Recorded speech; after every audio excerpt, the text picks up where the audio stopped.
मैं अपनी तरफ से कर रहा हूँ, मेरा बेटा बेटी तो अभी पढ़ रहे हैं, शादी नहीं किया, लेकिन मैं भी जो करूंगा तो दोनों का बारात निकलेगा।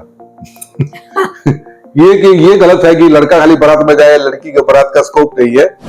जैसा अभी हिंदी का भी, हिंदी साउथ में सीखना चाहिए। मैं तो खुद ही कहता हूँ कि मैं तो उड़ीसा हूँ, सी कैटेगरी स्टेट में आता हूँ, मैंने हिंदी का अच्छा सीखा, फिर मैं मलयालम सीखा, मैं 5-6 लैंग्वेज जानता हूँ, फिर मैं महाराष्ट्र में पोस्टेड हुआ तो मराठी में मेरे को थोड़ा बहुत आता है। और ये बड़ी खूबसूरत बात है कि हमारे देश का हर व्यक्ति 2 भाषा तो जानता ही है।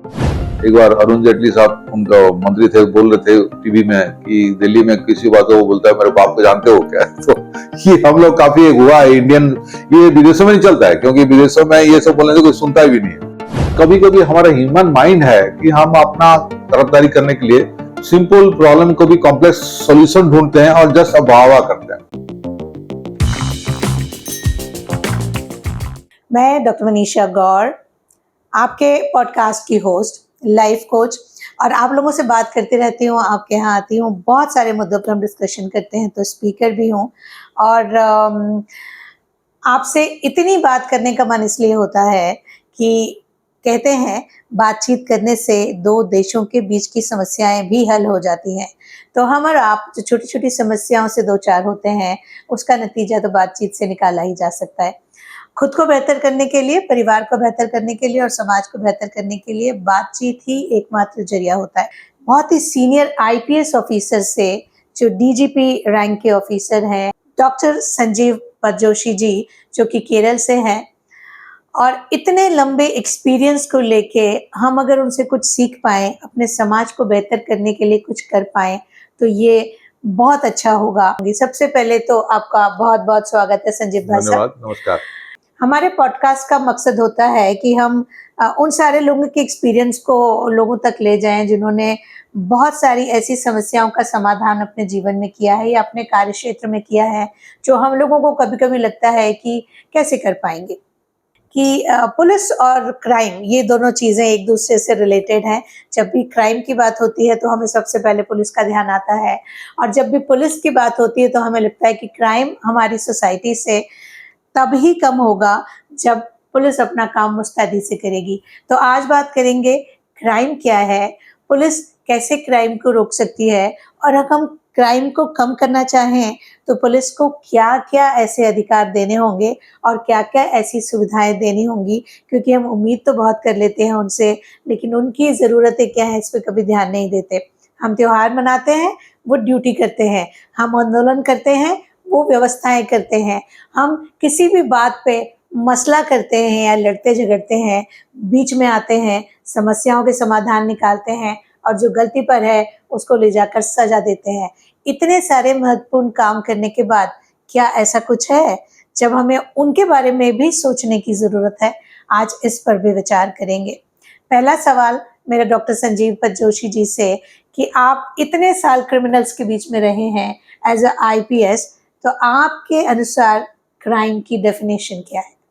नमस्कार, शुभकामनाएं और शुभेच्छा सारे दर्शकों श्रोता को। आपने बोला कि क्रिमिनल के बीच रहे हैं, एक्चुअली हमने क्रिमिनल के बीच कभी नहीं रहे, हम लोग अच्छे लोग के साथ रहे, ज़्यादा रहे। और मैं ये क्लैरिफाई करना चाहता हूँ, क्रिमिनल हमारा सोसाइटी का 10 to 20% होते हैं, ये नॉर्मली 80-90% तो अच्छे लोग हैं, लेकिन डोमिनेंट हो जाते हैं जब क्रिमिनल, तो हमारा सोसाइटी में खलबल मच जाती है।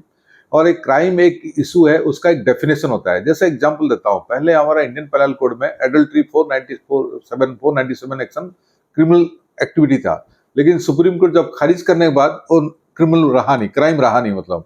तो ये डेफिनेशन है, सोसाइटी में ये इवॉल्व करता है, कौन सा क्या कार्य को हम क्रिमिनल मानते हैं, नॉन क्रिमिनल मानते हैं, तो उसी डेफिनेशन में होता है।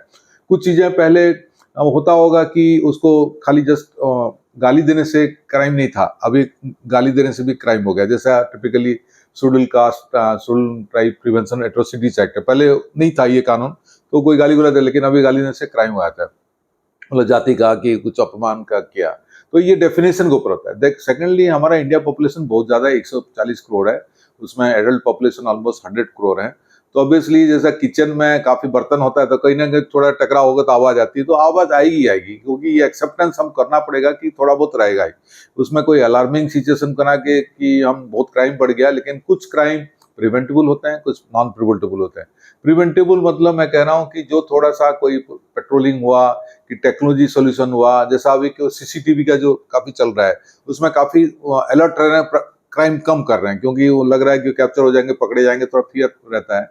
और जो नॉन प्रिवेंटेबल है, फैमिली के अंदर ही होगा तो प्रिवेंट करना मुश्किल हो जाता है। सपोज अपना दो भाई झगड़े लगे और कोई मारपीट हो गया कि इवन मर्डर भी हो गया, उसको कैसे प्रिवेंट कर सकते? अनलेस अनटिल फैमिली, कोई सिस्टम की गवर्नमेंट का कैपेसिटी नहीं होता कि हर घर में पहुंच पाए, और पॉसिबल नहीं है। और दूसरी बात और एक है, हम लोग और सोचना चाहिए, क्योंकि अभी simple solution to complex problem होना चाहिए। हम लोग सोसाइटी में कभी कभी complex solution to simple problem शुरू कर देते हैं। इसको थोड़ा सा समझाना जरूरी है कि क्योंकि simple problem complex solution versus complex problem simple solution. या simple solution to complex problem क्यों बोलता हूँ, जैसा अभी कुछ टेक्नोलॉजी के एडवांटेज जो हुआ सीसीटीवी में, पहले हम लोग कोई क्राइम होता था तो उसको सारे विटनेस को पकड़ते थे, उसको पूछताछ करते थे, उसका स्टेटमेंट लेते थे। अब लेकिन सीसीटीवी में जो वीडियो आ जाता है उसमें कोई पूछताछ की जरूरत नहीं है, वो तो पता चल जाए क्या कौन किया, क्या किया, कौन गाड़ी यूज किया, कोई वेपन यूज किया, पता चल जाता। तो ये simple solution to complex problem होना चाहिए। और दूसरी बात, कभी कभी हमारा ह्यूमन माइंड है कि हम अपना तरफदारी करने के लिए सिंपल प्रॉब्लम को भी कॉम्प्लेक्स सॉल्यूशन ढूंढते हैं और जस्ट वाह करते हैं। तो ये हमारा तरीका नहीं होना चाहिए, क्योंकि लोग को ज्यादा कंफ्यूज करें जो हो जाती है। कभी एकेडमिक सर्विस में होता है कि बहुत बड़ा हाई फाई बोलूं तो लोग समझ में ना आए, लेकिन सोचते अरे बड़े विद्वान है। तो ये सिस्टम है जो डेमोक्रेटिक सोसाइटी हुआ कि जो पब्लिक पॉलिसी हुआ कि पब्लिक सिस्टम है, सिंपल सॉल्यूशन हो जाए, लोग सबको समझ में आए, सबको अप्रिशिएट कर पाए और उसका कार्रवाई हो। तो ऐसा होना चाहिए, ऐसा होना चाहिए एक्चुअली। बट ऐसा होता नहीं है। एक्चुअली होता है, इंडिविजुअल लेवल में एफर्ट करते हैं, लेकिन फिर भी मैं आपको एग्जांपल देता हूँ। आइंस्टाइन का एक क्वेश्चन है E mc2, सब जानते हैं, लेकिन इवन उस टाइम भी आइंस्टाइन को नोबेल प्राइज नहीं मिला। इसका सिस्टम समझ नहीं आया, क्या है रिलेटिविटी, क्या था, बाद में अभी समझ में आ रहा है। तो लेकिन E mc2 बच्चा बच्चा भी याद करता है, उसको याद है। अब सिंपल इक्वेशन, लेकिन उसका बैकग्राउंड में पढ़ा हूँ, काफी कॉम्प्लेक्स डेरिवेशन है, लॉरेंज इक्वेशन होता है, वो बहुत उनको उसे साइंटिस्ट भी समझ में नहीं आता। तो ऐसे ही कहीं ना कहीं हम प्रैक्टिस में है कि जो फील्ड में वो लागू करने से लोगों को भी समझ में आएगा कुछ चीजें। कोई ऐसा केस या ऐसे केसेस आपको याद हो जो आपको लगता हो कि ये ऐसा बहुत कम होता है या बहुत आपको मेहनत करने की जरूरत पड़ी हो कभी? ये मैंने लॉन्ग टाइम बैक, कहते हैं, मैं कालीकट सिटी कमिश्नर था, कमिश्नर पुलिस था। तो एक अपना दिन दहाड़े में मेडिकल कॉलेज हॉस्पिटल में इन पेशेंट अनमेरिड एक लेडी 25 लेडी की बलात्कार हो गई। और बलात्कार भी वो हुआ था अपना जो वार्ड का टॉयलेट में, दिन दहाड़े जस्ट 12 के 1 बजे। तो उसका क्या हुआ, ये दूसरी डिस्ट्रिक्ट की थी, घर में थोड़ा बहुत झगड़ा हुआ होगा, क्योंकि 2 बहनें थे, माता का डेथ हो गया था और पिता बुढ़ा थोड़ा एजेड थे। तो शादी के लिए हुआ होगा, तो बड़ी सिस्टर कोई प्रस्ताव लाया तो छोटी सिस्टर को पसंद नहीं आया। तो वो झगड़े में वहाँ पे, तो क्यों आदिवासी इलाका था तो लाइट फाइट होती नहीं रात को, तो वहाँ पे वो केरोसिन होता है। ये बहुत पुराना बात कर रहा हूँ, क्यों 20 साल बहुत से ज्यादा हो। तो केरोसिन लाके वो अपना सेल्फ बर्न इंजरी हो गया, मतलब फेस से अप टू नावल तक। तो वहाँ पे लोकल हॉस्पिटल ट्रीट नहीं कर पाए, रेफर कर दिया कालीकट मेडिकल कॉलेज। मेडिकल में 1-2 दिन आई, थोड़ा क्रस्टेशन डेवलप होता है, तो नॉर्मली डॉक्टर एडवाइस करते हैं उसको थोड़ा नहा लें, थोड़ा क्लीननेस के लिए। लेकिन सबसे पहला गलती हुआ कि एक लेडी को नहाने के लिए मेल अटेंडेंट को भेज दिया। ये डॉक्टर नर्स का सबसे बड़ा गलती वहाँ पे।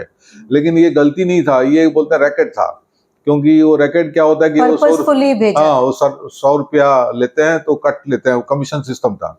और ये जो बंदा जो मतलब एक्यूज्ड है, जो कल्पिट था, वो भी उसका रेगुलर एम्प्लॉय का बेटा था। मतलब रेगुलर एम्प्लॉय उसने छुट्टी मारा था, तो उसका सब्सिट्यूट भी आ गया। तो भी अलाउ करना ही गलत है, क्योंकि इम्पर्सनेशन हो जाता है। दूसरी बात है, इसको भेज दिए। और जनरली कुछ लोगों का मेल का बड़ा गलतफहमी है कि वर्जिन का एक रहता है अट्रैक्शन। तो ये उसको पता था कि ये अनमैरिड है बोल के। तो वहाँ पे जनरली पुराना बिल्डिंग में बाथरूम थोड़ा बड़े होते हैं, थोड़ा ऐसे छोटे छोटे बाथरूम नहीं थे, बड़े थे। तो दरवाजा बंद किया, तो बड़ी सिस्टर के मदर इन लॉ वहाँ पे थी, क्योंकि लेडी अटेंडेंट हिसाब से।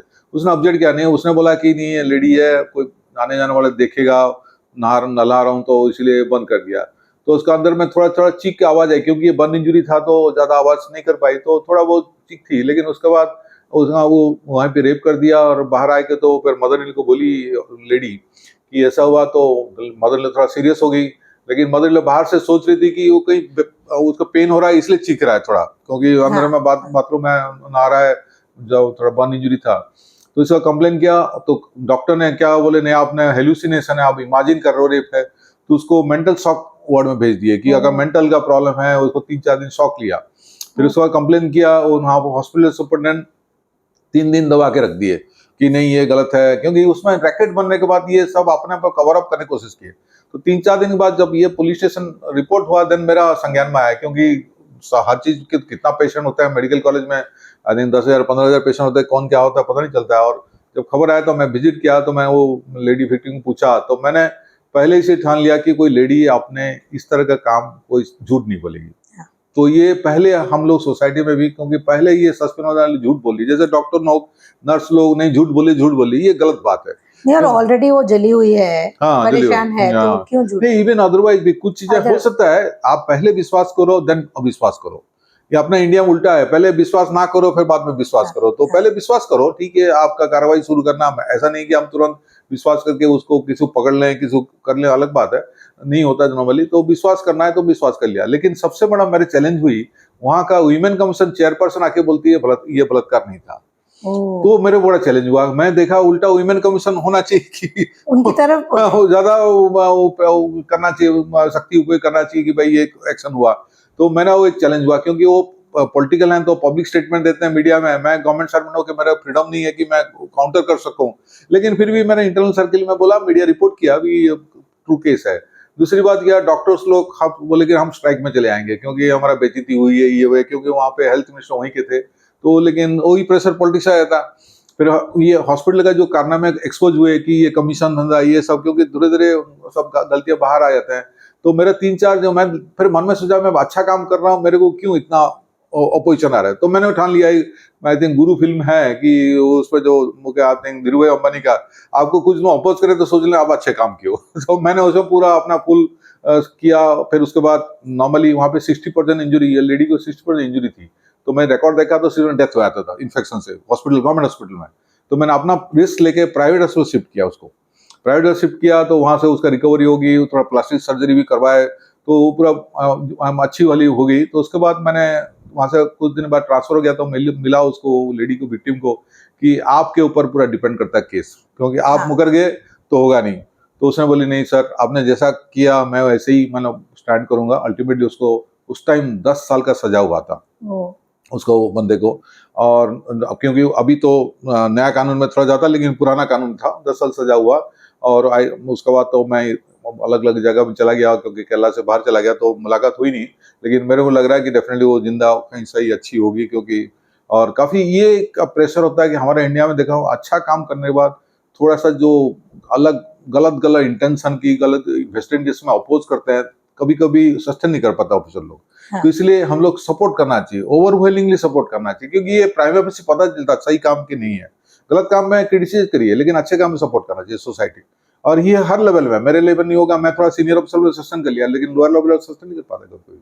फिर वो लोग सोचते हैं कि चल रहा है जैसे चल रहा है, फिर वो विड्रॉ कर लेते हैं, कभी कभी बोलते हैं चलो चलने तो जो करता है। तो ये एक हमारा सोसाइटी में, ये वेस्टर्न कंट्रीज में लेकिन काफी सपोर्ट करता है। मैं वेस्टर्न कंट्री में रहा हूँ, वहाँ पे गलत और सही को बहुत लोग करते हैं। तो आपके आसपास अगर कोई ऐसे ऑफिसर्स हैं जो अपनी मेहनत करके और अपनी नौकरी को दांव पे लगा के सही काम करते हैं, कितना भी प्रेशर के बाद, तो आपकी जिम्मेदारी बनती है कि उनको सपोर्ट करें, और जो गलत काम करते हैं उनका विरोध भी करें, क्योंकि हम अगर नहीं बोलेंगे तो बुरे लोगों की हिम्मत बढ़ती जाती है, वो ज़्यादा मजबूत होते जाते हैं। तो आपके आसपास जो भी अच्छे लोग हैं उनको सपोर्ट ज़रूर करें। आप कहाँ रहे हैं और उनमें आपको क्या डिफरेंस लगा जगहों में, कि प्लेस चेंज होने से भी क्राइम का स्ट्रक्चर या लोगों की मानसिकता बदलती होगी? एक्चुअली क्राइम का भी है। पहले ब्रिटिश टाइम में आपको पता होगा कि पर्टिकुलर ट्राइब्स को एक क्रिमिनल ओरिएंटेड ट्राइब का, तो पहले थ्योरी था कि कोई लुक से वो क्रिमिनल दिखता है तो क्रिमिनल होगा, कि फिर कोई आदत से। ये बाद में काफी सोशलिस्ट स्टडी हुआ, ये गलत है। तो अभी उनको ट्राइब को डिनोटिफाई किए। ब्रिटिश टाइम में था कि वो डकैती करते थे, वो वेरियस रीजन होगा। लेकिन क्राइम का एक चीज मैं देख रहा हूँ, हो सकता है कुछ क्राइम बचपन से सीखा हो, जैसा कोई पिक पॉकेटिंग फादर कर रहा है तो बच्चा भी पिक पॉकेटिंग कर लेगा, कि थोड़ा बहुत कर लेगा। तो ये होती है, कभी कभी नीड होता है, सडनली आप पैसा नहीं है, कुछ नहीं है, सडनली क्विक मनी चाहिए, जैसे आजकल साइबर फ्रॉड हो रहा है, कोई चीटिंग हो रहा है, तो क्राइम आ जाते हैं। दूसरी बात और एक है, मैं मेरा वो हो जाए, क्योंकि हमारा एक नजरिया भी चेंज होना चाहिए कि कुछ चीजें, आप हर आदमी एकदम राजा हरिश्चंद्र बन नहीं सकता है। कि कोई सपोज कोई बच्चा आपसे पॉकेट से 2 रुपए ले गया तो उसको खूब पिटाई करो, गलत है। क्योंकि हर आदमी, हम लोग खुद ही मानते हैं बचपन में हमने ये सब नाटक किया है, कौन नहीं किया है कि फादर का के मदर का कोई 10 रुपए चुराया है, कि कोई खाना कहीं से ले गया, ये होता है। क्योंकि सर्टेन अपना डेफिनेशन चेंज करना चाहिए, और जो फिजिकली हार्म है उसको ज्यादा हम स्ट्रांगली डील करना चाहिए। क्योंकि किसी को कोई चाकू घुस दिया कि, और वो मतलब बलात्कार कर रहा है, कि ये फिजिकल हार्म का, बाकी छोटा मोटा तो वो ठीक है। जैसा अभी ड्रग है, आप करें क्या, ड्रग सबको पकड़ पकड़ के अंदर जेल में जाएंगे तो जेल में जगह ही नहीं होगा। उसको रिफॉर्म करना चाहिए, उसको क्रिमिनल ओरिएंटेड लेंगे तो नहीं होगा। क्योंकि मैं देख रहा हूँ दिल्ली में भी काफी देखा हूँ, मैं खुद ही जब दिल्ली आया, डेपुटेशन में था, जॉइंट सेक्रेटरी जब पंचायत था, तो एक सडनली मेरे ऑफिस में मेरे फोन आया कि आपके घर में चोरी हो गया है। तो मैं इंडिया गेट के पास रहता, तो आया तो 2 यंग ड्रग एडिक्ट है, और हमारा सारे फैन लाइट, मतलब लाइट बाहर के जो आउटर लाइट चोरी कर रहे थे। तो मैंने समझा भाई, मैं बोला, फिर वो बहुत बदबू आ रहे थे कि ड्रग्स वाले नहाते वहाते नहीं है। तो मैंने सारे, उस टाइम काफी बाकी पड़ोसी भी सब आ गए थे, तो मैंने समझा कि लेकिन मैं बोला कि उस टाइम पुलिस भी पहुंच गई थी, लोकल पुलिस, क्योंकि उनको खबर मिल गया था। लेकिन मैं पुलिस को मतलब बोला कि इनके से मत केस लो, और वो दोनों ड्रग एडिक्ट को मैंने बोला बाथरूम बाहर हमारा एक होता है तो वहाँ पे नहाओ, और उसके बाद थोड़ा बहुत मैं खाना खाना इंतजाम किया। तो मेरे को तुरंत काफी लोग बोले, सर ये तो अलग से डील कर रहा है, चोरी कर रहा है, ड्रग एडिक्ट ले रहा है, और आप क्यों ऐसा किए। तो मैंने मन में बोला, मैं बोला उनको, कोई भाई इस तरह के सब पकड़ के कोई फायदा नहीं है, क्योंकि थोड़ा बहुत हो सकता है कि उनके जिंदगी में कुछ ठोकर आया होगा, कुछ किए होंगे। लेकिन बाद में पता चला वो ड्रग भी छोड़ दिए थे। हाँ, क्योंकि कभी कुछ के बाद आते हैं खुद मिलने के लिए, बोले सर हम उसी बात हमने छोड़ दी, क्योंकि शायद आपको पकड़ के हमको अंदर डाल देते कोई जेल में, तो हम उन्हीं में और फंसते। ज्यादा हाँ, अपराधी और हो ज्यादा जाते होता हैं। है। तो कभी कभी मन में भी कुछ इंटरनल रियलाइजेशन होता है कि मैं गलत काम कर रहा हूँ, वो ज्यादा जरूरी है। कुछ क्राइम्स में मैं नहीं कहता हूँ कि किसी को मर्डर कर दिया, किसी को बलात्कार कर दिया तो उसमें छोड़ना नहीं चाहिए, बट ये छोटी कोई लाइट वाइट छोड़ा हुआ मैं उसमें, लेकिन मेरे को उस टाइम काफी चैलेंज हुआ रियली, क्योंकि पड़ोसी वाले काफी मेरे को मजा करने लगी, भाई आप कैसे हो, आप जानते भी आईपीएस ऑफिसर हो, नहीं नहीं ऐसे क्यों किए, और क्राइम बढ़ावा हो। लेकिन होता नहीं है, जरूरी नहीं है। तो पहली बार दूसरी बार अगर कोई क्राइम करता है तो हमें उसको सुधारने के लिए सुधारने की तैयार कोशिश करना चाहिए, थोड़ा रिफॉर्म्स तो होना चाहिए, और उसका सर्कमस्टेंस समझना चाहिए कि क्यों हुआ। मैंने फिर भी उसमें एक कैवेट डालता हूं कि जो बड़ा हीनियस क्राइम करता है उसमें तो कोई एक्सक्यूज नहीं है। क्योंकि किसी लेडी को बलात्कार कर दिया, किसी को कत्ल कर दिया, उसमें कोई एक्सक्यूज नहीं, उसमें पेनल्टी देना चाहिए। लेकिन ये जो नॉर्मली सोशल क्राइम्स जो बोलते हैं, क्योंकि बिकॉज ऑफ सर्टेन सर्कमस्टेंस हो गया, उसमें कहीं ना कहीं हमको सुधारना कोशिश, नहीं सुधरा तो फिर उसको क्योंकि सजा ना, क्योंकि सजा देने से उसका चेंज नहीं हो रहा है, मैं देख रहा हूँ। और कहते हैं कि सजा अभी माना जाता है कि और ज्यादा कठोर होनी चाहिए ताकि लोगों को सबक लगे। हमारे कानून में कई जगह ऐसी स्थितियां हैं जहां हम देखते हैं कि बहुत सारे लोग उसका फायदा उठा के या केस को लिंगर ऑन करते हैं या क्राइम से बच जाते हैं या जमानतें हो जाती हैं। उसके लिए क्या करना चाहिए? एक्चुअली एक तो क्रिमिनल जी में बोलता है कि एकदम definite punishment is more deterrent than punishment, और क्विक पनिशमेंट। लेकिन हमारा सिस्टम है, जुडिशरी हुआ कि जो भी सिस्टम है, इतना क्विक पनिशमेंट हो नहीं पा रहा है। जो एक क्राइम ऑकरेंस के बाद जो कन्विक्शन होता है, ऑलमोस्ट एवरेज 4-5 ईयर्स लग जाती है, depend various reasons. Population pressure है, हमारा सिस्टम में इतना स्ट्रांग नहीं है कि इंफ्रास्ट्रक्चर एबिलिटी, बात सही है।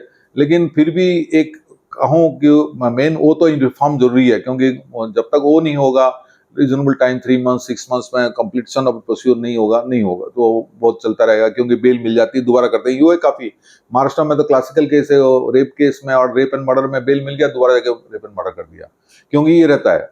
लेकिन अब क्या करें, वो तो हमारा दायरे में नहीं है कि सारे को चेंज कर दें। लेकिन हम लोग भी खुद केयरफुल रहना चाहिए। मैं तो खुद ही कहता हूँ कि लेडीज हो, जेंट्स हो, कभी लेट नाइट में अकेले मत जाइए। जितना भी सेफ एनवायरनमेंट हो, हम भी नहीं जाते हैं, क्योंकि वो over confidence is not good. और सेकेंडली, आप जा रहे हैं कहीं पे, same route every day follow मत करिए, थोड़ा सा चेंज करिए, थोड़ा एफर्ट लगता है।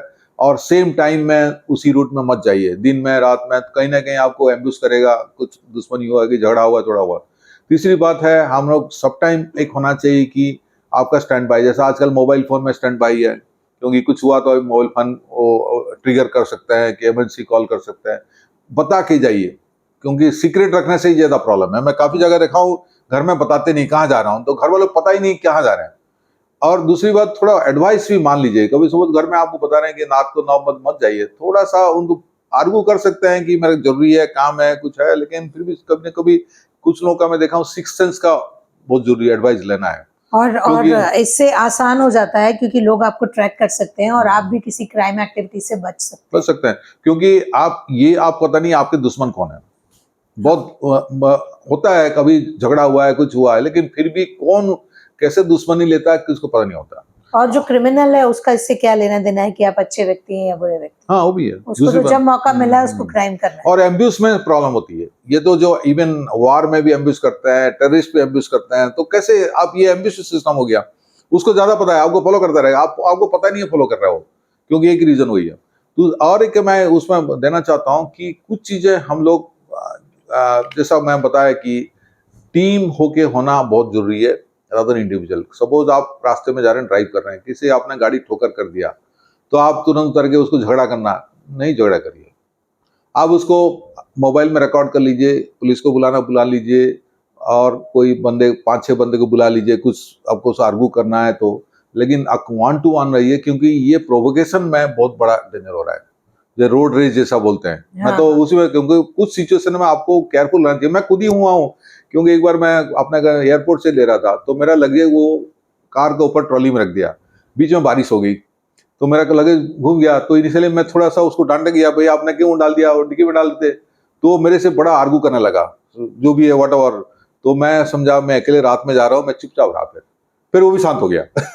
उसके बाद घर में पहुंच आप करें क्या, उसमें ज्यादा हड़का उड़ के पाते, उसके बाद कोई ओपन होगा तो वहीं पे वो मेरे को कर ले। क्योंकि उनका सहन शक्ति बहुत कम होता है। होता है, काफी लोग का टॉलरेंस लिमिट कम होता है, थोड़ा बहुत जल्दी गुस्सा हो जाता है। हम करें क्या, उस तरह का आपको अपने लेवल से भी कुछ डिसीजन लेना चाहिए कि भाई चुप रहो, बाद में देखा जाएगा। क्योंकि कुछ चीजें जान ज्यादा बड़ा है कि वो लगे गीला हो गया, कोई फर्क नहीं पड़ता, चलो सुधार लेंगे। लेकिन ये कभी कभी हम लोग फिट अप एंगर में आते हैं और इधर उधर करते हैं, तो प्रॉब्लम आती है। ये एक सवाल उठता है अभी कि ये जो हमारे अंदर सहन शक्ति है ये कम क्यों होती जा रही है, क्योंकि यदि सड़क पे कुछ लोग जा रहे हैं और दो गाड़ियां आपस में टकराई तो डेफिनेटली दोनों अपने अपने रास्ते निकले हैं और दोनों को कहीं पहुंचना है, बट वो सड़क पे ऐसे लड़ते हैं जैसे लड़ नहीं आए हो।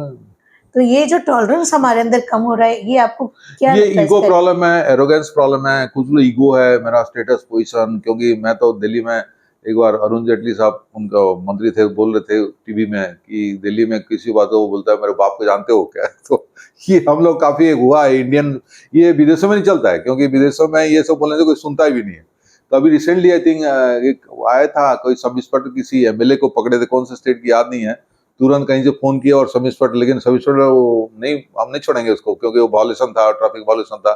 तो उस तरह का काफी एग्जांपल्स हैं। लेकिन हम लोग इंडिया में है कल्चर की तुरंत अपना पोजीशन दिखाना शुरू कर देते हैं कि कोई इन्फ्लुएंस हो। तो मेरे को भी काफी आते हैं कि रेड लाइट वायलेट की दिल्ली में, मैं बोलता आप ही बेटर है, you pay the fine whatever the consequence, we should not help those people also. हाँ, और पेरेंट्स को भी समझना चाहिए कि अगर आपके पास कोई पावर है या आपके पास कोई पद है तो आपके बच्चों को ये समझा के रखना चाहिए कि आप इसका इस्तेमाल सही तरीके से करें, ठीक है, लेकिन किसी को चमकाने के लिए, किसी को परेशान करने के लिए ना करें।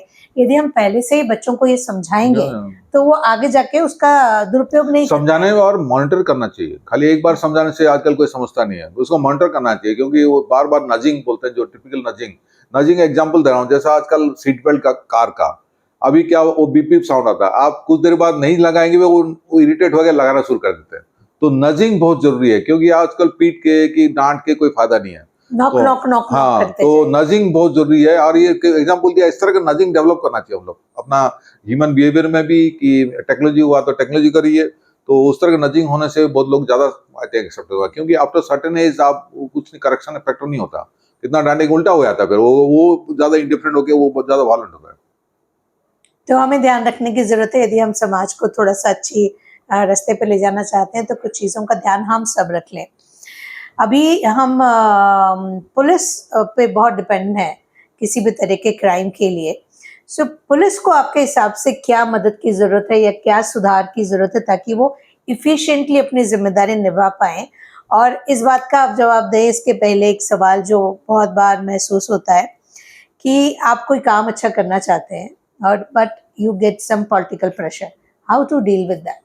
पहले तो मैं आपका जो क्राइम, जो सपोज कोई भी आदमी कोई डेंजर में है तो फर्स्ट याद करते हैं भगवान को, दूसरी जरूर आप पुलिस को याद करते हैं।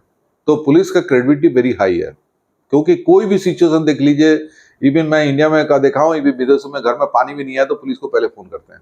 तो ये हमारा गलत फहमी है कि पुलिस इमेज खराब है, कि हम पुलिस विश्वास नहीं करते हैं, उनका विश्वसनीय नहीं है, उल्टा है एक्चुअली रियलिटी में। और ये फिल्मों देखे हुआ, क्योंकि मैं फिल्म डेवलपमेंट कॉर्पोरेशन एमडी रहा हूँ, तो मैं एनालिसिस करता था पुराने फिल्म। आजकल तो नया फिल्म में थोड़ा कम हो रहा है, तो कोई सीन में रेप सीन है तो रेप खत्म होने के बाद सायरन बजेगा, पुलिस आएगी। तो ये डायरेक्टर का चॉइस था, क्योंकि रेप सीन दिखाने के लिए वैसे करेगा ही करेगा, लेकिन लोग समझ के पुलिस लीड पहुंचती है, एक्चुअली है नहीं, वो फिल्मों की बात है, फिल्मों को चलता है। तो इवन कोई फाइट सीक्वेंस हो, हीरो विलेन फाइट कर रहे हैं, तो फाइट सीक्वेंस खत्म होने के बाद फिर सायरन बजेगा, पुलिस आती थी, तो मन में रह गया पुलिस लेट है, लेकिन एक्चुअली है नहीं। हो सकता है कोई लॉजिस्टिक प्रॉब्लम है, कोई और प्रॉब्लम है, लेट होता भी होगा, मैं नहीं कहता हूँ कि नहीं होता है, लेकिन इंटेंशन वाइज लेट नहीं होता।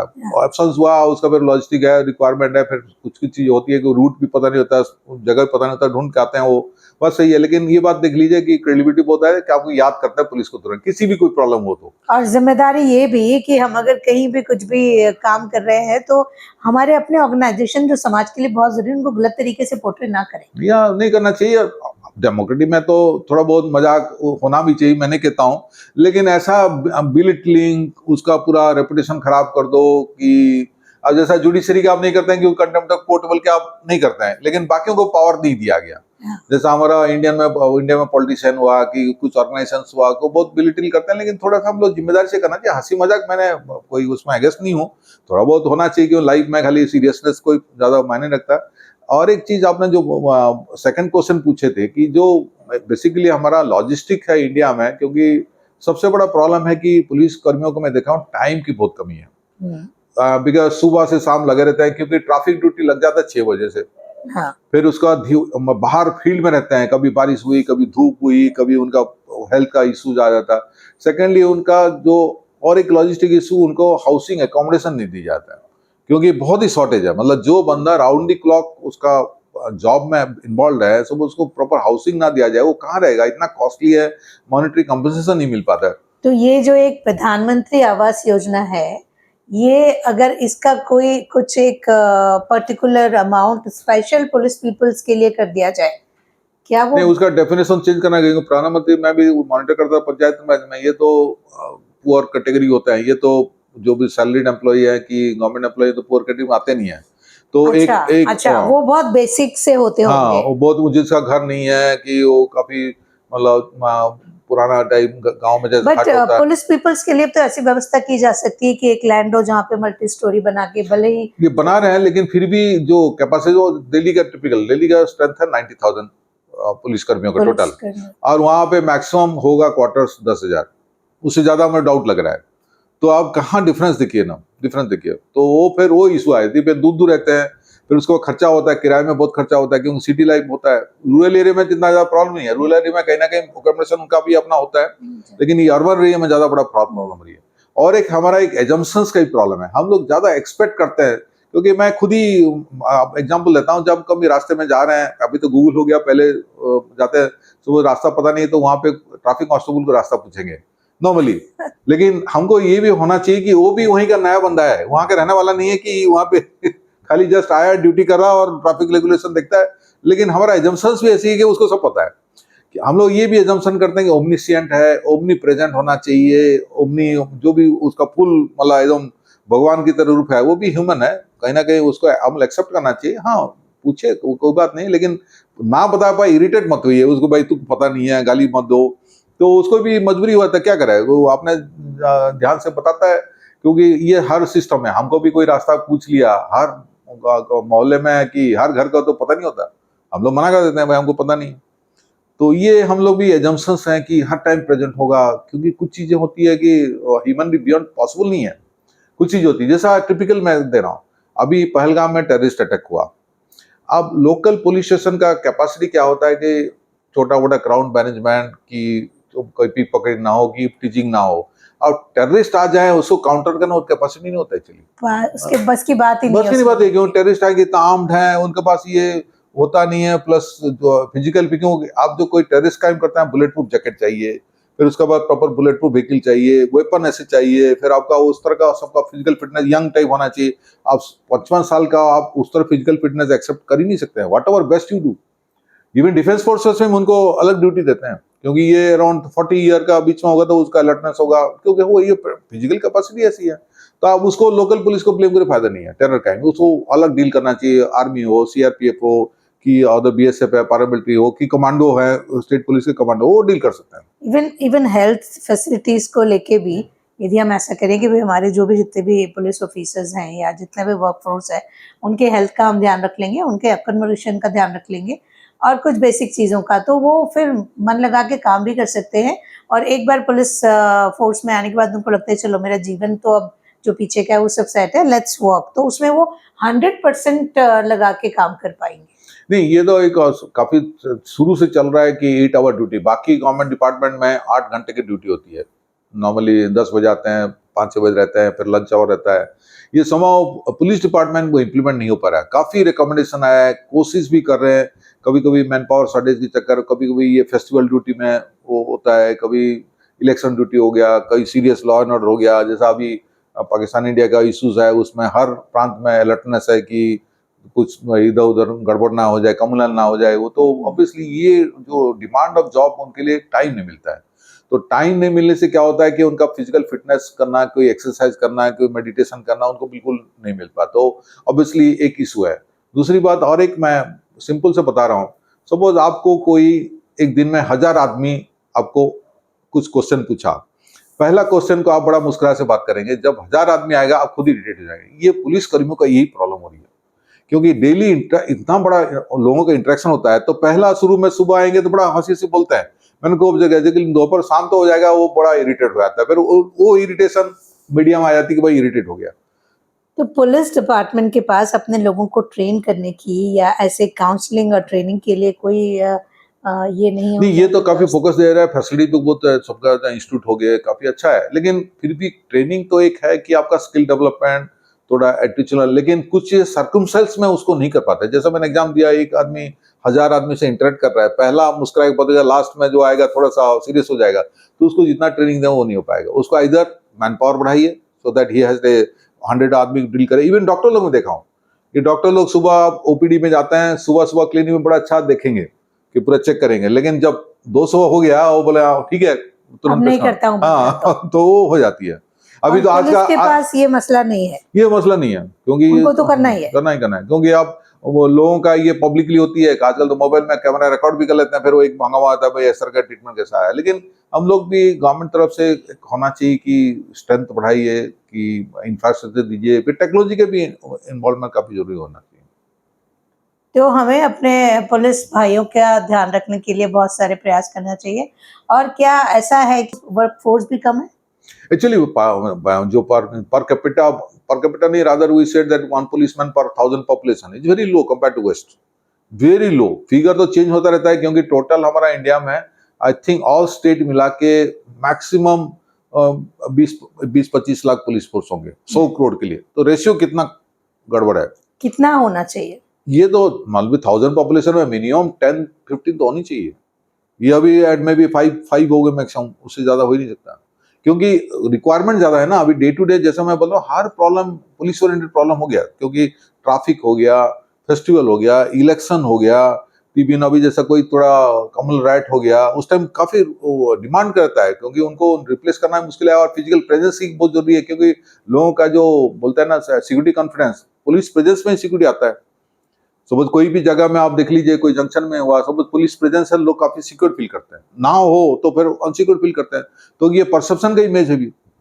सपोज कोई जगह हम लोग देखिए, कोई भी इंसिडेंट होता है कहीं पे, तो हम लोग क्या तुरंत एक 15-20 लोग पुलिस पर्सन वहां पे डिप्लॉय करते हैं। ये नहीं कि दोबारा क्राइम हो, लेकिन पब्लिक का एक सिक्योरिटी कॉन्फिडेंस देने के लिए, क्योंकि दोबारा तो तुरंत क्राइम रिपीट ना हो भी, लेकिन कॉन्फिडेंस बिल्डअप करना है। लेकिन डरते हैं, जगह जाते नहीं कभी। तो ये एक रिक्वायरमेंट का, एक रिसोर्सेज पे बहुत स्ट्रेन लाता है। एक थोड़ा सा माहौल हमारा अपने समाज का बदला है कि ये साउथ वाले हो गए, ये नॉर्थ वाले हो गए, ये मराठी हो गए, ये बिहारी हो गए। तो चूंकि आप उड़ीसा से हैं, आपने दिल्ली में भी काम किया है और देश के बाकी भागों में भी काम किया है, तो आपने ज़रूर यूनिटी इन डाइवर्सिटी को कई बार जिया होगा। तो अभी जो ये छोटी-छोटी प्रॉब्लम्स आ रही हैं, हम जाति को लेके बात करते हैं, हम धर्म को लेके बात करते हैं, हम मेरा महाराष्ट्र, मेरा उड़ीसा, मेरा बिहार, तो एक भारत, श्रेष्ठ भारत की तरफ जाने के लिए आपके हिसाब से क्या करना चाहिए? और क्या आपको भी ऐसे कोई एक्सपीरियंसेस अपने लाइफ में हुए होंगे जो आपको लगा होगा कि नहीं, हम अच्छे हैं? आपने एक बहुत वैलिड कॉन्टेक्चुअल अभी जो कंटेम्प्रेरी में इशू चल रही है, और ये पुराना भी होगा, लेकिन हम लोग जितना एक्सपीरियंस अभी किए हैं, थोड़ा ज़्यादा हो गया। हाँ एक्सपीरियंस किए हैं। एक तो है कि हमारा इंडियन नेशनहुड है, ये सबको मानना पड़ेगा। हम जब इंडिया में रहते हैं तो इंडियंस हैं। भले आपका आइडेंटिटी कभी कभी बर्थ प्लेस से होता है, कोई रिलीजन से होता है, कोई स्टेट से होता है, वो अलग बात है। लेकिन मैं देखा हूँ कि काफ़ी लोग वेलकमिंग होते हैं। जैसा मैं उड़ीसा का हूँ, मैं पढ़ा उत्तर प्रदेश में रहा, महाराष्ट्र में पढ़ा, कोई ऐसा ज़्यादा है नहीं। लेकिन खुद को भी हम लोग इतना अपना ट्रम्पेटिंग नहीं करना चाहिए कि मैं उड़ीसा का तो उड़ीसा सुप्रीम है, क्योंकि हमारे लिए भी जब हम फिर रिएक्शन शुरू हो जाता है, वो रिएक्शन शुरू हो जाता है, फिर वो टकराव शुरू होती है। खुद को भी एक कहीं ना कहीं एसिमिलेशन का मोड में रहना चाहिए। जिसके बाद मैं सर्विस में केरला में मैं काफ़ी मलयालम लैंग्वेज सीखने की कोशिश किया। मैं वहाँ का गवर्नमेंट का मेडल भी मिला, मुझे 2 एग्रीमेंट मिला भी, क्योंकि जल्दी सीखेंगे तो लोग कहीं ना कहीं पसंद करते हैं, लोग उनका लैंग्वेज में बात करें। सबका चाहते हैं कि मैं उड़ीसा को, तो कोई उड़ीसा है तो मेरे उड़ीसा से बात करे, और ये नॉर्मल आम एक्सपेक्टेशन होती है। दूसरी बात है, उनका कल्चर, उनका फूड को भी आप पसंद करना करिए। खाली क्रिटिसाइज करने से होगा नहीं। जैसा हमारा साउथ नॉर्थ साउथ डिवाइड है, नॉर्थ वाले बोलेंगे साउथ वाले खाना बेकार है, पहनावा बेकार है, तो फर्क नहीं, वो गलत हो जाता है। आपने एक कहना, जैसा अभी हिंदी का भी, हिंदी साउथ वाले सीखना चाहिए। मैं तो खुद ही कहता हूँ, क्योंकि मैं तो उड़ीसा हूँ, सी कैटेगरी स्टेट में आता हूँ, मैंने हिंदी का अच्छा सीखा, फिर वो मलयालम सीखा, मैं 5-6 लैंग्वेज जानता हूँ। फिर मैं महाराष्ट्र में पोस्टेड हुआ तो मराठी में मेरे को थोड़ा बहुत आता है। और ये बड़ी खूबसूरत बात है कि हमारे देश का हर व्यक्ति 2 भाषा तो जानता ही है। जानता ही है। और अगर और भी भाषाएँ आप जानेंगे तो कहते हैं कि भाषाएँ और बोलियाँ साझी होती हैं। या दूसरी बात और एक है कि जहाँ पे भी थोड़ा कहीं ना एलिमेंट होता है कि जैसे महाराष्ट्र में मैं गया, मराठी मानुस का एक आया, क्योंकि मैं 3 साल पुणे में रहा तो रहा, लेकिन मैं देखा हूँ कि उसको मराठी मानुस ठीक है, लेकिन आपका ऑफिशियल वर्क में वादा नहीं आना चाहिए। क्योंकि वहाँ पे मैं एजुकेशन इंस्टीट्यूशन का डायरेक्टर था, तो वहाँ पे देखा कि नेशनल इंस्टीट्यूट है, ऑल ओवर इंडिया का एक इंस्टीट्यूट है, लेकिन एडमिशन होते थे स्टूडेंट खाली मराठी होते थे। तो मैं बोला कि भाई अदर स्टेट से क्यों नहीं आते हैं? तो मैंने जब पिछले देखा, उन लोग जो स्टूडेंट बाहर से डिस्करेज कर देते थे कि ये आपका महाराष्ट्र है, यहाँ पे आप प्रॉब्लम हो जाएगी, मत एडमिशन लो, तो डर के मार के स्टूडेंट एडमिशन नहीं लेते थे। तो मैंने जब आया तो मैंने सबका ये डर भगाया, जो भी मतलब दूर किया, मतलब कि बाहर का जो आता है उनको बड़ा वेलकमिंग किया। तो मेरे टाइम में ऑलमोस्ट 30% बाहर के स्टूडेंट आ गए, और अच्छा एक नेशनल इंटीग्रेशन माहौल हुआ और तो कंपटीशन रहा। आपका ये कहना है कि कई बार हम सुनी-सुनाई बातों पे विश्वास करते हैं। विश्वास करिए कि हमारे देश के लोग बहुत अच्छे हैं और हम जहाँ कहीं भी जाते हैं बहुत प्रेम से रहते हैं। तो संजीव भाई साहब का जो एक्सपीरियंस है वो ये कहता है कि आपको पूरे देश में जाना चाहिए, सबसे भाईचारा रखना या चाहिए। घूमना चाहिए, क्योंकि हम लोग विदेश में घूमते रहते हैं, इंडिया में घूमते नहीं। फिर ऑनरेबल प्राइम मिनिस्टर एक बार बोले हैं कि इंडिया में इतना टूरिस्ट स्पॉट है, इतना अच्छे है, और ये मैं पसंद नहीं करता, फ्लाइट में जाइए, लैंड करिए, वहाँ पे होटल में रह के खाना पीना खा के वापस आ जाइए।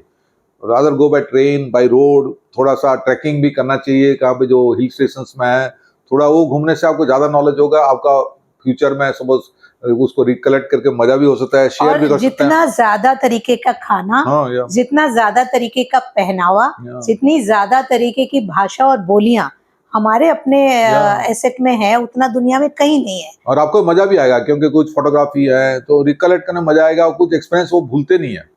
क्योंकि जो आपका फर्स्ट हैंडसन एक्सपीरियंस, जो फ्लाइट में गया, उतर गया और होटल में रह के वापस आने से कुछ ज़्यादा एक्सपीरियंस नहीं है। हो सकता है छोटा बड़ा जगह देख लिया होगा, लेकिन जो ट्रेन में जाना, वो इंटरेक्ट करना, कि कोई रोड में जाना है, कि ट्रैकिंग करके जाना है, अलग अलग एक्सपीरियंस होती है।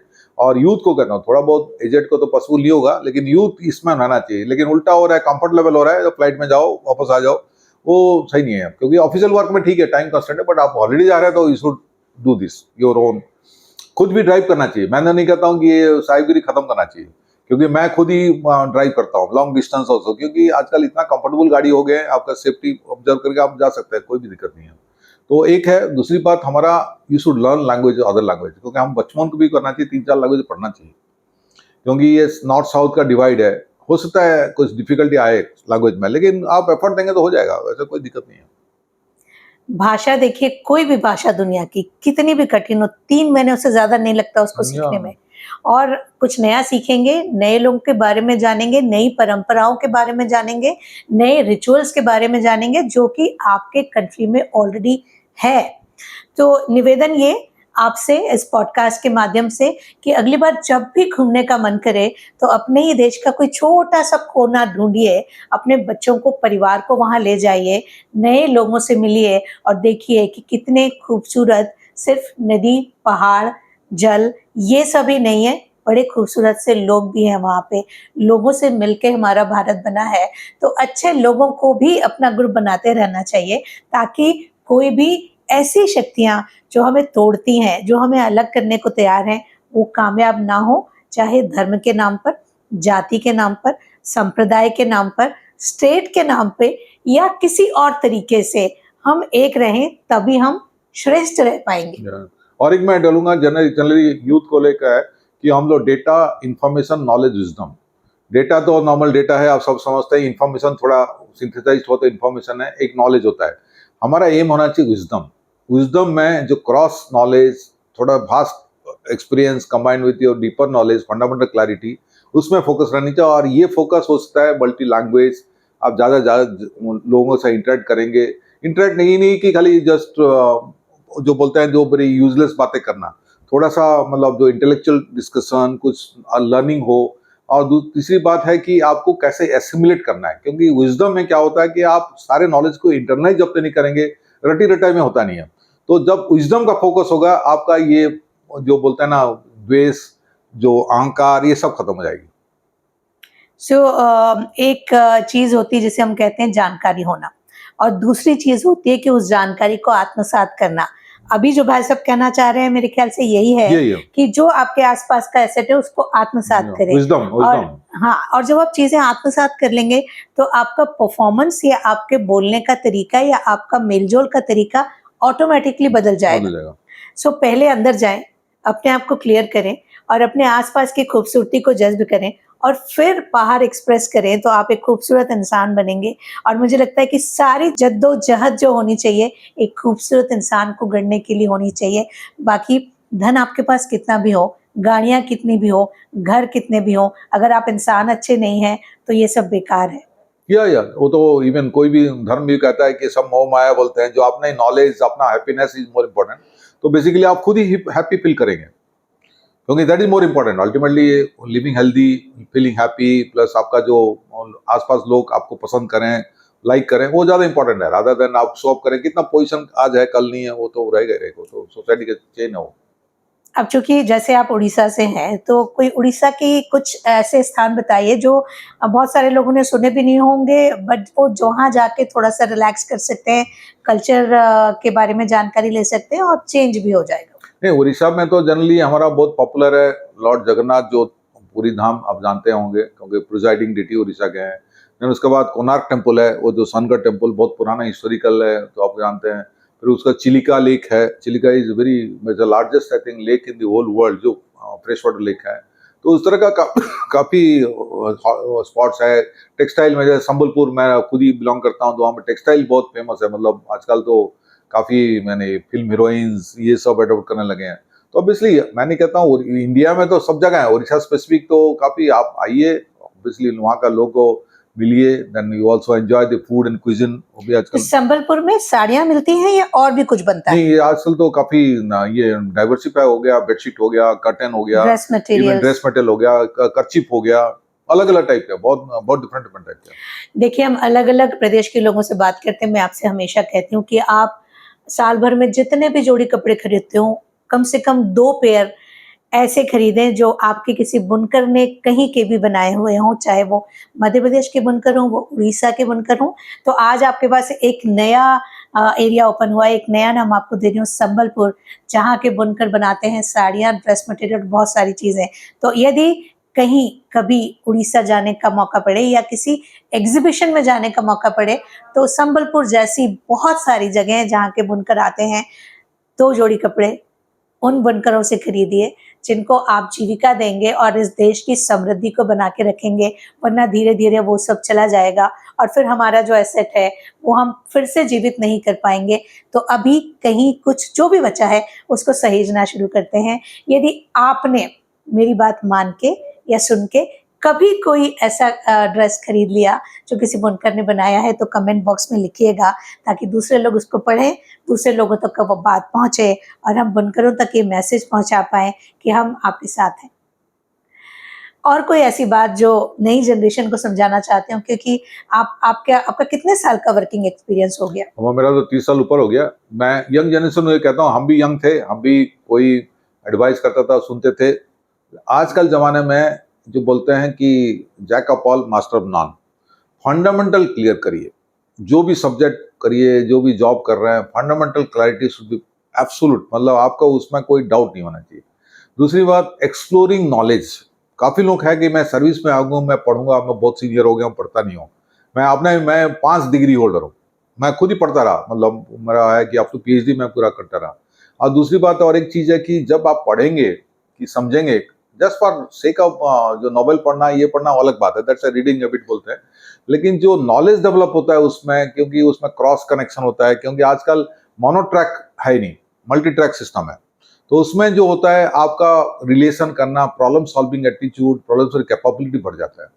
क्योंकि आपको छोटी छोटी जो सॉल्यूशन भी ढूंढना, जब ये सब क्रॉस नॉलेज है, मुश्किल है, क्योंकि कॉम्प्लेक्स सोसाइटी हो चुका है। पहले वाला नहीं था कि जस्ट सिंपल है, क्योंकि एवरीथिंग इज सो कॉम्प्लेक्स आ रहा आपको। और एक चीज मैं करना चाहता हूँ, ईगो मत रखिए कि अपने हाथ में काम करने के लिए। मैं अपना खुद ही उदाहरण देता हूँ, मैं घर में प्लम्बिंग खुद करता हूँ। मैं भले हो सकता है कुछ भी बनने के लिए प्लम्बर का तनख्वाह छूट गया, लेकिन मेरा लर्निंग के लिए करता हूँ। मैं इलेक्ट्रिकल में खुद ही इलेक्ट्रिकल हूँ, मैं लर्निंग के लिए मैं खुद करता हूँ, क्योंकि that also very important now कि क्या प्रॉब्लम इश्यूज हो रही है। और उसमें हो सकता है कोई प्लम्बर का तनख्वाह नहीं दे रहा हूँ बिकॉज वो काम नहीं किया था, लेकिन मेरे लिए हो रहा है कि मैं सीख रहा हूँ उसको। और वो एक बहुत रहता है कि अपना एक टाइम सही यूज हो और जाता है। डिपेंडेबिलिटी हाँ, खत्म से हो बच जाता है, जाते हैं, डिपेंड खत्म हो जाता है। किसी और पर डिपेंड मैं नहीं। ड्राइवर डिपेंड नहीं करता हूँ, मैं ऑफिशियल कार में ड्राइवर है क्योंकि वो ड्राइवर है, लेकिन पर्सनल कार मैं खुद ड्राइव करता हूँ क्योंकि आई नो ड्राइविंग। एंड आप उसको एंजॉय भी करते हैं। एंजॉय करते हैं। आजकल कंफर्ट है, पहले अम्बासडर फियाट कार थे तो प्रॉब्लम होती थी, आजकल इतना कार है, सेल्फ ड्रिवन कार सिस्टम है, तो बहुत मतलब रियल कंफर्ट कार है, कोई इशू नहीं आएगी। तो ये भी होना चाहिए, हम लोग को खुद गार्डनिंग खुद करना चाहिए, क्योंकि ईगो है, मैं अपना जो बोलते हैं सॉइलिंग और हैंड, वो गलत बात है। वो वेस्टर्न कंट्री आप देखें खुद ही लॉन का काटते हैं बड़े बड़े ऐसा नहीं है। मैं अपने उदाहरण था, मैं न्यूजीलैंड गया था, तो न्यूजीलैंड 2018 में गया था, तो मैंने एक टैक्सी हायर की न्यूजीलैंड घूमने के लिए। तो आया जो बंदा, तो मैं बात करता हूँ, तो बात करते करते उससे पता चला कि वो एक MNC के चेयरमैन है, मल्टीनेशनल कंपनी के, न्यूजीलैंड देशवासी हैं। तो वो पूछा भाई आप क्यों, बोलता है मेरा जो था ये टूरिस्ट कॉर्पोरेशन का ड्राइवर आज छुट्टी ले गया, तो कोई था नहीं, तो मैं कैंसिल करना नहीं चाहा, कि वो कमिटमेंट मेरा है कि आपने बुक किया, मैं आया। तो उसमें क्या मैं बात किया, तो उससे मेरे फायदा हो गया, वो मेरे को पार्लियामेंट घुमा दिया, अभी उसका कनेक्शन से मेरे को भी फायदा हुआ, क्योंकि मैं जब ईगो की बात नहीं करता हूँ, टैक्सी ड्राइवर है तो मेरे को शायद पता नहीं होता, मेरे को फायदा नहीं होते, और वो भी इतना खुश हो गया मेरे से, अभी भी कॉन्टेक्ट में है वो। तो वो ऐसे रहता है, human relation develops on that. तो और काम की वैल्यू करें। हाँ, काम की काम वैल्यू, वो की कॉन्ट्रैक्ट वैल्यू कैंसिल करना नहीं चाहो, वो खुद ही बोलता है, मैं मेरा फ्री टाइम था तो मैं आ गया, क्या फर्क पड़ता है, 2-3 घंटे घुमाना है आपको, मेरा ठीक है, वो MNC चेयरमैन हो, मैं फ्री था, आ गया। इंडिया में होता तो कैंसिल कर देते। कैंसिल कर देते कि हाँ, मैं थोड़ा ड्राइवर हाँ, बन या के मैं जाऊंगा। तो ड्राइव करूँ, क्योंकि यहाँ पे ईगो ऐसे ही है, मैं MNC कंपनी के चेयरमैन हूँ, ये हूँ, वो इधर उधर, मतलब MNC कंपनी से क्या छोटे लोग भी ऐसे हाव भाव मारते, तो आप बात कर। यदि आपने आज की बातचीत से कुछ सीखा हो तो एक बहुत बड़ी बात साथियों, ईगो मत रखिए। कई बार हमारे रिश्ते भी इसीलिए खराब हो जाते हैं कि हम ईगो रखते हैं कि मैं क्यों आगे रह के बात करूं। विश्वास करिए, जिसके प्रति आपको बहुत गुस्सा है, एक बार हिम्मत करके सामने बैठिए और 1 घंटा खूब बात करिए। आप देखेंगे कि उनका गुस्सा भी चला जाएगा, आपका भी चला जाएगा। ईगो जब बीच में आ जाता है और वो गुस्सा किसी और को कब नुकसान करेगा पता नहीं, वो आपके अंदर उबलता रहता है और आपको अंदर से तोड़ता रहता है। तो कोई भी ऐसा नेगेटिव इमोशन जो आपके रिश्तों में, उससे बाहर निकलिए, आप सरल होते जाइए। मसला ये है कि जैसे जैसे हम आगे बढ़ते हैं, हम कठिन होते जाते हैं। तो मेरी बातचीत का मकसद सिर्फ इतना रहता है कि आपको थोड़ा सा सरल कर दूं। आपके सामने आज एक ऐसे व्यक्ति बैठे हैं जो पूरे देश में घूमे हैं, हर तरह के डेजिग्नेशंस पे रहे हैं, जो बड़े से बड़ा डेजिग्नेशन भी, और हर तरह के लोगों से मिले हैं, छोटे से छोटे लोगों से भी, बड़े से बड़े लोगों से भी, लेकिन उन्होंने अपनी सरलता बरकरार रखी है। तो आप भी जब बड़े होते जाएं तो विनम्र होते जाना चाहिए। यदि आप कठिन होते जा रहे हैं तो मॉनिटर करिए कि आप ऊपर की ओर जा रहे हैं या नीचे की ओर जा रहे हैं। यदि आप कठिन होते जा रहे हैं, इससे नहीं बोलूँगा, इससे नहीं बात करूँगा, ड्राइवर से क्यों बोलूँ, ये क्यों करूँ? अगर ऐसे आप होते जा रहे हैं, तो आप कठिन होते जाते हैं। सरल बने रहिए।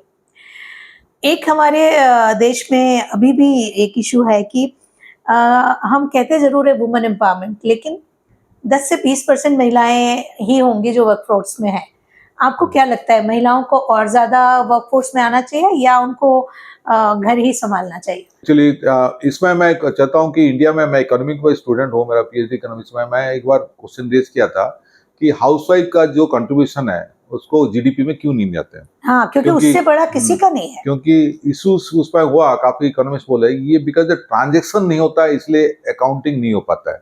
ये हुआ ना, इंडिया में प्रॉब्लम है। विदेशों में क्या है कि सब कुछ ना कुछ करते हैं। जैसे मैं उदाहरण दूंगा, सपोज मैं किसी को एयरपोर्ट में ड्रॉप करना चाहता हूँ, तो मैं खुद अपना कार में ड्रॉप कर दिया तो जीडीपी कंट्रीब्यूशन नहीं है, मेरा सर्विस वैल्यू ट्रांजेक्शन नहीं हुआ। लेकिन मैंने टैक्सी लिया, वो ट्रांजेक्शन हो जाता है। तो इसीलिए इंडियन हाउसवाइफ का ये सबसे दुविधा है कि उनका जो कंट्रीब्यूशन है, उनका जो इकोनॉमिक है, काउंट नहीं होता काउंट है। नहीं हो पा रहा है। तो इसलिए हमारा जीडीपी भी नीचे उससे हो जाता है, डबल जीडीपी हो जाएगा। दूसरी बात है कि हमारा और एक इशू आ रही है कि हमारा जो पेनिट्रेशन ऑफ एजुकेशन और स्किल लेडीज में थोड़ा कम हुआ है कंपेरेटिवली जेंट्स। क्योंकि हम लोग लड़कियों को शुरू से पैदा होते भी सोशल कल्चर है, उसका अल्टीमेट एम शादी होना, उसका लाइफ सेटल हो गया। और उसको पढ़ाते भी इसलिए हाँ, हैं इसलिए कई बार कि हाँ, अच्छा लड़का मिल जाए लड़का या मिल अच्छा जाए। परिवार। तो ये एम ही गड़बड़ है, मतलब जो उसका एम ऑब्जेक्टिव बोल रहे हैं उसको पढ़ाइए, वो खुद ही सक्षम हो, खुद ही जब डिसाइड करे। शादी शादी कोई खराब नहीं है, लेकिन मजबूर करके उसको शादी करा देना, उसका करियर खत्म कर देना, वो गलत बात है। क्योंकि पेरेंटल हमारा पता नहीं ये साइकोलॉजी बना हुआ है हर फैमिली में। इवन अमीरों में देखा हुआ, लड़की होना मतलब शादी हमारा बोझ खत्म हो गया। ये नहीं होना चाहिए, ये चेंज करना चाहिए, हम लोग सोसाइटी में चेंज करना है। दूसरी बात, और एक चीज मैं देख रहा हूँ कि लेडीज का हो सकता है कुछ जॉब सुटेबल नहीं है। जैसा अभी इवन डिफेंस फोर्सेस में आप सोचते हैं कि जो फ्रंटियर में आर्टिलरी हुआ कि जो वो है उसमें लेडीज जा नहीं सकते हैं, क्योंकि वो टेक्निकल प्रॉब्लम हो जाएगी। क्योंकि कोई सुबह फाइटर में गया और गिर गया, वहां से ऊपर वो रिकवरी करना बहुत मुश्किल हो जाती है, मतलब वापस लाना। तो कुछ जॉब्स है नहीं, अपना कोई इक्वालिटी करके फायदा नहीं है, तो एक्सेप्ट करना चाहिए। और दूसरी बात है कि हम लोग का मेंटल कैपेबिलिटी तो दोनों का सेम है। मेंटल में इशू नहीं, इसलिए देखिए कोई मेडिकल हुआ कि इंजीनियरिंग में काफी लेडीज आ रहे हैं जो कि मेंटल है, जो फिजिकल में हो सकता है प्रॉब्लम हो। और हम लोग भी सोसाइटी में भी पता नहीं हुआ है कि लड़के हो तो हमारा फ्यूचर जनरेशन चलेगा, लड़की हो तो फ्यूचर जनरेशन बंद हो जाता है। ये कहीं ना कहीं हमको बंद करना चाहिए, क्योंकि सोसाइटी चेंज हो चुका क्योंकि है। हमको ही पता नहीं कि हम किसकी जनरेशन से हाँ, हैं, तो उसको कंटिन्यू रखने का ये क्या अभी मतलब भी है? है। काफी लोग मैं देखता हूँ कि इवन बड़े बड़े पढ़े लिखे, मैं नाम नहीं लेना, वो भी पब्लिक डिस्कोर्स में बोले नहीं लड़का हो तो हमारा जनरेशन चलता है, लड़की है तो शादी हुई चली जाएगी तो हमारा। तो मैं इसलिए मैं अपनी तरफ से कर रहा हूँ। मेरा बेटा बेटी तो अभी पढ़ रहे हैं, शादी नहीं किया, लेकिन मैं भी जो करूंगा तो दोनों का बारात निकलेगा। ये कि ये गलत है कि लड़का खाली बारात में जाए, लड़की के बारात का स्कोप नहीं है। अब मैं ये मेरा घर में भी डिस्कस कर चुका हूँ, आई थिंक वो एक्सेप्ट करने वाले हैं कि दोनों बारात निकलेंगे, बीच में हम मिलेंगे, वहीं से उनका शादी होगा। क्या बात तो है। थोड़ा रिवोल्यूशन कहीं लाना चाहिए, एग्जाम्पल देना चाहिए। तो ये शादी में तो हमको जाना पड़ेगा। जरूर। बिल्कुल, मैं आप सबको इस शादी के बारे में ज़रूर बताऊँगी, जैसे कि इन्होंने कहा कि मेरे बेटा और बेटी दोनों का बारात निकलेगा, क्योंकि दोनों को एक जैसे ही रखना है, क्योंकि दोनों उतने ही प्यारे हैं। Biologically men and women are different, there is no doubt about that, but mentally they have equal capacity। तो जब भी मेंटल परफॉर्मेंस की बात हो, आप कभी भी डिस्क्रिमिनेट ना करें। वुमेन्स को भी उतने ही मौके मिलने चाहिए और उतना ही आउटपुट मिलना चाहिए, उतना ही सैलरीज मिलना चाहिए जितना मेंस को मिलता है। कुछ जगह ऐसे हैं जहाँ पे हम उस जो बायोलॉजिकल डिफरेंस है उसको ध्यान में रखते हुए काम कर सकते हैं। Otherwise we have to give them equal opportunities. And दूसरी बात सीखने की कि हमारे देश में जो वुमेन्स हैं, जो होम मेकर्स हैं, हम कई बार उनको गिनते ही नहीं हैं। तो उनके काम की गिनती कैसे हो, चाहे जीडीपी में नहीं हो रही है, आपके हमारे दिल में, दिमाग में और समाज में होनी चाहिए। उनको उतना सम्मान मिलना चाहिए, तब तो उनके किए गए काम की वैल्यू है। क्योंकि आप काम करते हैं, आपको वैल्यू मिलता है, आपको प्रमोशन मिलता है, आपको पैसा मिलता है। वो काम करती हैं, उनको अगर आप शोल्डर पे ये भी नहीं कह सकते कि आपके काम की इतनी वैल्यू है तो गलत है। तो give respect to home makers and उनके काम को रिकॉग्नाइज करिए, आपकी सोसाइटी बेहतर हो जाएगी, क्योंकि वो खुश रहेंगी। और जैसे मैं हमेशा कहती हूँ कि जो महिला घर की धुरी है, यदि वो खुश नहीं है, आपके परिवार में खुशियाँ कैसे रहेंगी, क्योंकि वही तो स्प्रेड करती है खुशियाँ, तो वो होना ज़रूरी है। और एक मैं थोड़ा एग्जांपल दूंगा, ये घर में भी मैं भी काफी अपना घर में तो इम्प्लीमेंट किया ही। कोई भी घर में खाने तक वक्त लेडीज लोग पीछ बाद में खाते हैं, ये गलत बात है। मतलब सब इकट्ठे मिलकर खाना चाहिए। मेल प्रेफरेंस जो होता है, ये सबसे पता नहीं हुआ कि आदमी आएंगे, और ये मैं देखा महसूस हुआ क्योंकि रूरल विलेज में क्या होता है, प्रेग्नेंट होने के बाद थोड़ा न्यूट्रिशन ज़्यादा जरूरत है, और ये बाद में खाने से उनका न्यूट्रिशन में कम आ जाता है। तो मैंने खुद बोला कि खाएंगे तो सबके साथ खाना है, क्योंकि आजकल इतना तो नहीं है, लेकिन ये है कि थोड़ा हो सकता है एल्डरली अलग खा लें, अलग बात है, लेकिन जो यंग जनरेशन है अपना लेडीज को भी, वाइफ्स को भी सब इकट्ठे खाना चाहिए। ये मेल पहले खा लिया पर उसके बाद लेडीज खाना, वो गलत है। इंग्लिश में, ब्रिटिश में पहले लेडीज बोलते हैं, उनका आपने देखा हुआ वेस्टर्न कल्चर में पहले लेडीज खाना चाहिए बोलते हैं, कोई भी पार्टी हुआ यहाँ भी उल्टा हो जाता है घर में। तो ये एक बदलाव लाना चाहिए, क्योंकि सबके साथ भोजन एक प्रिंसिपल बना चाहिए, और पॉसिबल है। ऐसा छोटा न्यूक्लियर फैमिली में कर रहे हैं, लेकिन ये जॉइंट फैमिली में प्रॉब्लम हो रही है। तो यदि ये पॉडकास्ट आप देख रहे हैं और आप एक पुरुष हैं, तो कल से जब आप खाना खाने बैठें तो अपनी पत्नी, अपनी माँ, अपनी बेटी या जो कोई भी है आपके परिवार में बहू है, तो उनकी भी थाली साथ में लगाइए। और यदि आप एक महिला है जो ये पॉडकास्ट देख रही हैं, तो अपनी प्लेट साथ में लगाइए और साथ में बैठ के खाना शुरू करिए। छोटी छोटी चीज़ें बड़े चेंजेस लाती हैं। हमें अगर अपने परिवार को और अपने समाज को नंबर 1 पे लाना है, तो ऐसे छोटे छोटे चेंजेस करना शुरू कर दीजिएगा। और कुछ कहना चाहेंगे आप? डेफिनेटली आज का जो माहौल काफी हमने डिस्कस कर लिया है, तो अल्टीमेटली आपका मैं और एक बताऊंगा, जैसे आइंस्टाइन इक्वेशन में क्या था कि ई एम सी स्क्वायर। तो ई एम सी स्क्वायर तो एनर्जी है, एम मास है, और सी स्क्वायर मतलब स्पीड ऑफ लाइट। मैं उसका थोड़ा अलग तरह से व्याख्यान करूंगा। ई एनर्जी है, हमारा ऊर्जा है, हर आदमी की ऊर्जा आता है। एम तो आदमी है, औरत है, जो भी है। सी स्क्वायर को मैं 2 C × C, एक तो सी कैरेक्टर होना चाहिए, और दूसरी बात इंडिया कॉन्टेक्स्ट में हम करप्शन फ्री सोसाइटी के लिए एम करना चाहिए। देन हमारा खुद का भी एनर्जी बढ़ेगा, देश का भी नाम होगा। क्योंकि हम लोग कुछ माने ना माने, ये तो मानना पड़ेगा कि हम लोग बहुत बैडली हमें डिसरेपुटेड है, कि करप्शन बहुत बड़ा है, हर लेवल में बड़ा है। तो इसको कहीं ना कहीं हम करना चाहिए, और अपने खुद का भी कैरेक्टर बिल्डअप करना चाहिए। मुझे बस ऐसे लगता है कि करप्शन अगर हमें कम करना है, तो एक बात हमें ध्यान में रखनी चाहिए। हमारे शास्त्रों में कहा है कि पूत कपूत तो क्यों धन संचय, हाँ, या पूत सपूत तो क्यों धन संचय। आप उतना करिए कि आपकी सीनियर एज जो है वो आराम से निकल जाए, और उतना करिए कि आप बच्चों को पढ़ा लिखा के अपने पैरों पे खड़ा कर दें, फिर वो अपनी व्यवस्थाएं कर लेंगे। हम जब 4 पीढ़ी, 3 पीढ़ी, 7 पीढ़ी का जोड़ने की तैयारी करते हैं, तो करप्शन की गुंजाइश बढ़ जाती है। अपने लिए कमाएं, अपने समाज को देकर जाएं, बच्चों को देकर ही ना जाएं। जितना ज़रूरी है उतना दें, तो उन्हें उम्मीद कम रहेगी और वो अच्छा काम करेंगे। आज की बातचीत बड़ी शानदार रही, और बहुत-बहुत धन्यवाद संजय थैंक यू, भाई साहब को नमस्कार। कि उन्होंने इतने सारे मुद्दों पे हमारे साथ बात की। ऐसी ही किसी शानदार बातचीत में आपसे फिर मुलाकात होगी। इसके पहले कि मैं इस बातचीत को ख़त्म करूँ, चैनल को सब्सक्राइब करिएगा, बेल आइकन को प्रेस करिएगा। यदि आप किसी ऐसे व्यक्ति को जानते हैं जिनके अनुभव से हम कुछ सीख सकते हैं, हमें कमेंट बॉक्स में लिखिएगा। यदि आपका कोई अनुभव ऐसा है जो लोगों को पता चले तो उनको फ़ायदा हो सकता है, आप हमारे कमेंट बॉक्स में आके लिखिएगा। हम आपको अपने पॉडकास्ट पे ज़रूर बुलाएंगे। बातें करते रहिएगा, क्योंकि बात निकलती है तो दूर तक जाती है। ऐसी ही किसी शानदार बातचीत में आपसे फिर मुलाकात होगी। तब तक के लिए अपना ख्याल रखिएगा। बहुत-बहुत धन्यवाद डॉक्टर नमस्कार, संजीव थैंक यू, पत जोशी। थैंक यू, जय भारत। Thank you.